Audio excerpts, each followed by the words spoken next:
Good evening, ladies and gentlemen. Yan ang ulam ko kanina ang umaga, tanghalian at hapunan. Pero isang lutuan lang yan kasi alam nyo, may baby kasi akong alaga. Ang dami activity talaga. Kung hindi talaga ako didiskarte, talagang magugutom ako eh.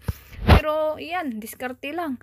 Hindi pa sila nagising ay naggumawa na ako ng sabaw. Kumuha ako ng mga lamas-lamas doon nila sa kanong yung mga ganyan ba, ang kamatis, ay hindi ka naman yan sa akin. So sa halagang $15 ay busog na ako sa buong araw.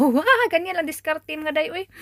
Dapat mardiskarte ka para matipid mo yung food allowance mo, may matitira pa. So yan, $15 lang yung budget ko kasi yung mga asin, yung mga pampalasa na ganyan, kamatis, sibuyas, mga luya, sa amo ko na yung kinukuha. So ganyan lang yan, day. Dapat pag ano talaga, pwede nyo kunin yung food allowance nyo, ganyan lang. Oh, ayan na, kumulo-kulo na, libre ng sabaw ko sa buong mag-araw. Eh, ayan, tinikman agad, pikit-pikit pa. Nakulangan, binlagyan na ulit ng asin. So, nilagay ko na yung sibuyas na hindi akin. At saka yung sili na, dahon na sili ba, tapos, amo man yan ang budget.